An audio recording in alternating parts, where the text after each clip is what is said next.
It's not because I hate the West or I've got it out for any particular country, but I do believe that when it comes to deciding where you want to live, where you want to run your business, where you want your life to be, you should make the decision with all the facts. And so today I'm going to share with you 26 countries that are actually less corrupt than the United States. Some will surprise you, and it will definitely show you how you've been lulled into a sense of security about how uncorrupt your country is. So if you live in Denmark, Finland, or I don't entirely believe this one, New Zealand, congratulations. You live in what are tied for the least corrupt countries in the world, and you can successfully look down the nose at the rest of us at how uncorrupt your country is and why you would never want to leave it. You're paying very high taxes for the privilege, and so if you just went down a few points, you could certainly find Singapore, for example, or Switzerland, which could be potentially much more tax-friendly. But I'm going to walk you down from 27th, where the United States tied with Chile, and all the way down to number 1, and show you just how many countries are less corrupt than where you're from, and open your mind to the idea that just by moving overseas, you're not moving to some totally corrupt hellhole. If it's your first time here, my name is Andrew Henderson. I'm the founder of Nomad Capitalist. We're a boutique consulting firm that helps 7- and 8-figure entrepreneurs and investors legally go where you're treated best. And that means reducing your taxes while living a great lifestyle and keeping control of your wealth and freedom. You can learn more at nomadcapitalist.com. So what I've always said, first of all, because people have this idea that because we talk about Western countries, we reach a Western audience, and the idea is, listen, you're paying a lot of money, you're suffering high inflation, high cost of living, the politicians are turning against you, taxes are crazy. Are you getting your money's worth? Maybe you were 50 years ago when there was some sense of competitiveness and there weren't that many other options and everything just kind of worked. Things are falling apart in many parts of the Western world right now, and we should acknowledge that, and you should be making a competitive decision about where you live. In that, I'm not saying that the United States is the most corrupt country in the world. That would be South Sudan, Syria, Somalia, Venezuela aren't that far behind, Turkmenistan, sure. By the way, some people like living in Nicaragua, got scored pretty low. Some people say, hey, on a day-to-day basis, it's easier to live in a corrupt country because they don't base their entire business in Nicaragua. They don't have their money in Nicaragua. They just live there, and because it is somewhat corrupt and people are busy doing other things, they get left alone. So there's something to be said for some people for that argument. But I'm not saying on a systemic level the U.S. is the most corrupt country. Certainly if it cost $1 billion to be elected president, there's some corruption, right? People aren't throwing all that money out for no reason. So let's go through the list starting from, they score these, I think, from, what was the top ranking, 88. So that's pretty close to a perfect score. The U.S. and Chile tied at 27th place for 67. So right off the bat, Chile certainly heading in the wrong direction. I've never been a huge fan. I've talked to you about that over the years. They still have some tax incentives, and so at least you could live there. At least you could get a good quality passport if you were to live there that would allow you to travel to the U.S. and pretty much every other country on earth without the stigma of the U.S., since Chile is not getting into spats with everybody. So already you're tied with a country with an equally good, probably better passport, quite frankly, because you have special movement privileges in South America. You have access to all the same countries. If you wanted to move to the U.S., you could, but you can do, as a foreigner, you could go there and work towards a better passport with a better tax situation than you have in the U.S. Next up, 25th, you have Bhutan. Okay, now notice they're moving there. Interesting place to check out, I suppose. And Taiwan. 24th, here we go. The United Arab Emirates, 69 points. They dropped a little bit, but they are still a couple points above the United States, which, by the way, is one of the lower ranking Western countries on the list. And so UAE ranks 24th. So already you had a place that many people were moving to experience more personal freedom in the last couple of years. You have zero taxes on your own personal income. Free zone companies have zero taxes there. You have strong banks. You have, in many ways, a great lifestyle. You have people from all over the world, and you're going to live in a place that's more corrupt. If your argument for I'm not moving to that Middle East is I don't want to deal with corruption, well, then you don't know what you're talking about. Sorry. Next up is Seychelles.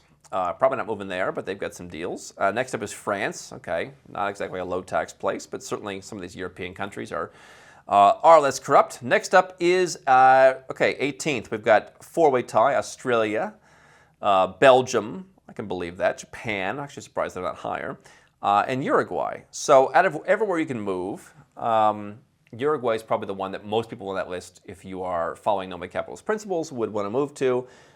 It is a boring place, but it's a place that has a very high quality citizenship if you're to move there. They have a tax incentive for foreigners. So if, again, I don't want to live in a corrupt country, good luck to this Andrew and his living his corrupt. Okay, great. Move to Uruguay, 18th least corrupt country on earth, tied with another Western darling, Australia. Tied with Japan. I mean, really, corruption?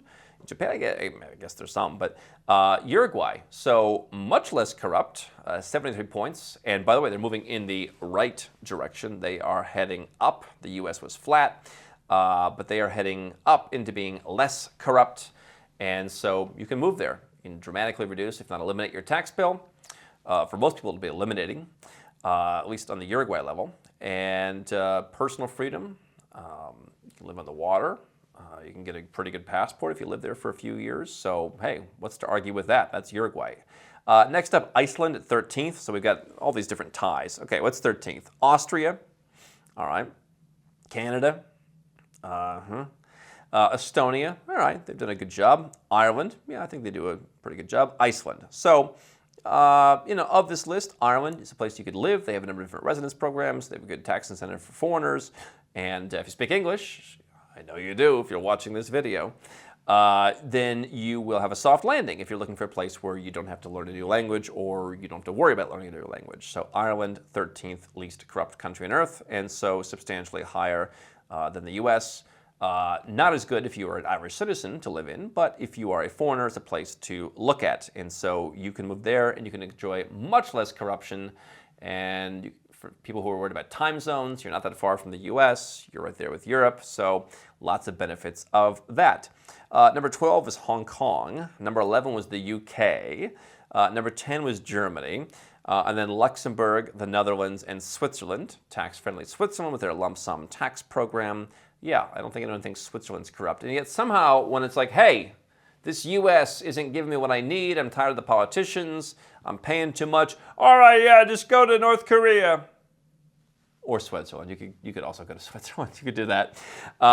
Sweden came in at 4th, tied with Singapore and Norway. So obviously 2 high-tax countries combined with 1 relatively low-tax country in Singapore. Harder to get into Singapore these days, but they are starting to open it back up, especially to highly paid employees. And they're starting to bring in entrepreneurs again. So you could move to Singapore. Some of the lowest levels of corruption in the world. And I'll tell you, by the way, you ever go to that Sing Post? Oh my goodness. It's fantastic. You go there, they're so nice. They're so helpful. They know what they're talking about. It's not like going to the U.S. Post Office. Get over there. Go to the back of the line. Oh, it's so delightful going to that Sing Post. Everything works so nicely there in Singapore.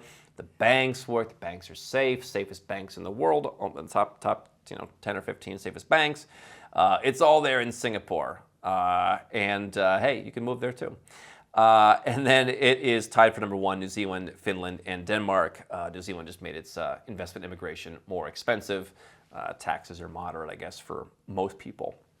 What I want people to stop doing is, talking about everyone who is moving is going to some corrupt place. Obviously, there are places that we talk about that are lower. They rank lower than the U.S.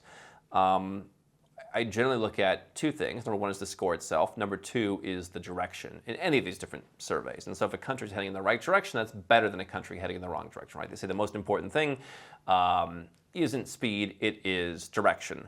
And so I would also say that for certain people, if you want personal freedom, maybe you want to be in a place where, day to day you are just left alone, right? I mean, some of these countries that have very low levels of corruption, I mean, everything you do is monitored. Everything is a camera. Everything is like you can't pay with cash or whatever. And so for folks who don't like that, then you may like somewhere that's more emerging. But the point remains, if you are an American, listen, if you're from a lot of these Western countries, Australia and the UK don't have perfect scores. I mean, no matter where you're from, there's going to be a place that is less corrupt. There's going to be a place that's better in pretty much every metric. And so if you're staying in your country because it's the best country on earth, and because it's so uncorruptible, and because everybody's so honest, then realize unless you are Danish, Finnish, or from New Zealand, that's simply not true. And once you realize that's not true, the question is, what do I want to do about it? Do I want to make a change, or do I want to change my mindset? and say, okay, fine, it's corrupt compared to other places, but it's mine. Do I want to change and move somewhere else and find a place that's better? And while I'm doing that, I can lower my taxes, I can increase my personal freedom, I can have an adventure. Or do I just want to keep saying, I don't like this Andrew guy with his facts? That's an option too.